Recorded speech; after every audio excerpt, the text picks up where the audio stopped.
महाराष्ट्र की शहरी सत्ता हासिल करने के बाद अब बीजेपी बंगाल की बादशाहत पाने के मिशन में जुट गई है और इसकी अगुवाई खुद प्रधानमंत्री नरेंद्र मोदी कर रहे हैं। बड़ी खबर यह है कि प्रधानमंत्री मोदी आज 2 दिन के दौरे पर पश्चिम बंगाल पहुंच रहे हैं। प्रधानमंत्री Modi Malda town railway station पर भारत की पहली वंदे भारत स्लीपर ट्रेन को हरी झंडी दिखाएंगे। ये ट्रेन हावड़ा से गुवाहाटी के बीच चलेगी। इसके अलावा आज प्रधानमंत्री बंगाल को 3,250 करोड़ से ज्यादा की परियोजनाओं की सौगात भी देने जा रहे हैं। पीएम मोदी मालदा में बीजेपी की परिवर्तन संकल्प रैली को संबोधित करेंगे। चुनावी माहौल में प्रधानमंत्री बंगाल की सीएम ममता बनर्जी और टीएमसी पर कई मुद्दों को लेकर हमला बोलेंगे। ईडी रेड, कोयला तस्करी घोटाला मामले को लेकर भी प्रधानमंत्री की तरफ से तल्ख टिप्पणी हो सकती है, ऐसी संभावना दिखाई दे रही है। चुनाव से पहले आज बंगाल को प्रधानमंत्री की तरफ से जो बड़ा तोहफा मिलने जा रहा है वो लिस्ट भी आपके सामने रखते हैं। भारत के पहले वंदे भारत स्लीपर ट्रेन आज से अपने रूट पर रफ्तार भरेगी। इस ट्रेन के चलते हावड़ा से गुवाहाटी रूट का समय लगभग 2.5 घंटे कम हो जाएगा।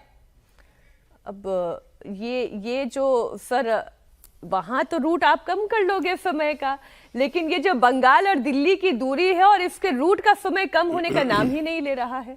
नहीं, इस बार भारतीय जनता पार्टी इस कोशिश में लगी है कि यहाँ भी वो रूट सीधी लाइन बन जाए। देखिए, बंगाल का ये एक राजनीतिक हकीकत है कि पिछले 50 साल से ऐसी सरकारें रही हैं जो केंद्र के विरोध की सरकार रही है या केंद्र से लड़ती हुई सरकारें रही हैं। और अब तो क्या डबल इंजन, क्या अब तो ट्रिपल इंजन की सरकारें लोग देख रहे हैं।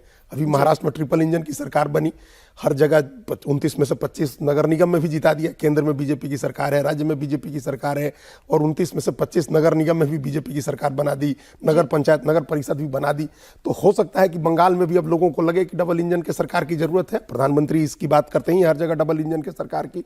और ये जो आप देख रहे हैं ना, हमेशा इसको मिक्स किया जाता है। नरेंद्र मोदी की राजनीति की एक खास बात है कि वो जो अपना राजनीतिक एजेंडा है उस राजनीतिक एजेंडे के साथ डेवलपमेंट के एजेंडे को मिक्स करते हैं। ये जो ट्रेन चलेगी, ये रूट बनेंगे, 3,500 करोड़ रुपए की योजनाएं होंगी, ये विकास का एक नैरेटिव होगा साथ साथ।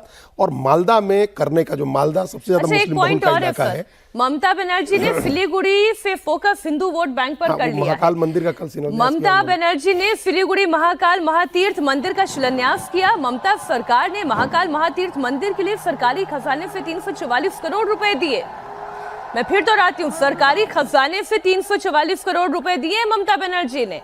क्या कहा उन्होंने वो भी आपको सुनाते हैं। जय महाकाल, हे महाकाल, हे भैरव, हर हर महादेव, रक्षा करो महादेव, हर हर महादेव, रक्षा करो महादेव, हर हर महाकाल, रक्षा करो महाकाल। ये कमाल है अवधेश, ये हर हर महादेव, रक्षा करो महादेव। ये YouTube के लिए, सोशल मीडिया के लिए है ये। अब ममता बनर्जी ने भी वो सीखा है कि जैसे नरेंद्र मोदी जी बोलते हैं ना, जय श्री राम, जय महाकाल, तो अब इस बार उनको दिखाई दिया है, थोड़ा सा उन पर असर दिखाई दे रहा है। संतुलन में थोड़ी समस्या आई है। मोदी जी भी वैसे हर हर महादेव को कहते हैं काशी में। हाँ, तो क्या है कि जो बांग्लादेश का घटनाक्रम है, उसके पहले जो मुर्शिदाबाद का घटनाक्रम, जहां आज मोदी जी जा रहे हैं, मुर्शिदाबाद के हिंदू, हालांकि मालदा भी मुसलमानों की दृष्टि से वैसे ही प्रभावी है, लेकिन वहां से हिंदू वहां भाग के आए हैं। तो वो क्षेत्र का जो पूरे बंगाल में कुछ असर दिखा है, और SIR के बाद जो वातावरण वहां बना है, तो उनको ये लग रहा है कि इस बार हिंदू वोट हमसे खिसक सकता है। ये संभावना बड़ी है कि पहले से ज्यादा, पहले भी खिसका है, पहले से ज्यादा कहीं खिसक सकता है। तो उसको कंसोलिडेट करने की दृष्टि से और वो सारा कोशिश है। और ये उनका वीडियो जो है वो जबरदस्त, मुझे लगता है कि वो शुरू हो गया होगा। उनकी पार्टी ले जाके दिखा रही होगी, चला रही होगी, कोशिश कर रही होगी, लेकिन वो दोनों के बीच संतुलन बना रही है। ऐसा नहीं कि संतुलन नहीं बना रही है, लेकिन किसी भी दृष्टि से देखिए, हम लोग तो मानते हैं कि अगर महाकाल का मंदिर वहां बन रहा है, भगवान जगन्नाथ का मंदिर बन रहा है, तो इसमें समस्या नहीं है। केवल इतना ध्यान रखना चाहिए, अब तो आगे बढ़ेंगी ना, वो ये भी कहेंगे कि भारतीय जनता पार्टी सरकारी खजाने से कहां बनाती है, ये बताओ। क्योंकि भाजपा ये कहती है कि भाई मंदिर बने, सरकारी खजाने से न बने। तो वो राम मंदिर में सरकारी खजाने से न कुछ किसी नहीं गया। मंदिर में नहीं, महाकाल में भी वो केवल उसका जो डेवलपमेंट का एरिया होता है ना, जैसे ब्रज विकास है, तो ब्रज विकास वो तो कॉरिडोर का विकास है कॉरिडोर सर। करेगा, लेकिन जो मंदिर बनेगा ना, वो मंदिर फिर चंदे के पैसे से ही बनता है। वो तो लेकिन यहाँ महाकाल मंदिर तो सरकार के पैसे से बन रहा है। राज्य सरकारों ने शुरू कर दिया है बनाना। बिहार में जो माता जानकी का मंदिर बन रहा है पुनौरा धाम में, उसमें 1000 करोड़ रुपए बिहार सरकार ने दिए हैं। उस मंदिर निर्माण के लिए वो बिहार सरकार डेवलपमेंट के पैसे से बढ़ रहा है, बन रहा है ये वो। दरअसल नहीं, लेकिन यहाँ एक बात हम जोड़ दें मीनाक्षी आपके, उसके लिए जो ये हर हर महादेव के नारे लगाए हैं, इस पर बड़ी तीखी प्रतिक्रिया मुर्शिदाबाद के हुमायूं कबीर जो बाबरी मस्जिद बनवा रहे हैं उन्होंने किया। उन्होंने कहा है कि आप 344 करोड़ रुपए महाकाल मंदिर के लिए दे रहे हैं, अच्छी बात है, आप बाबरी मस्जिद बनाने के लिए भी पैसे दीजिए।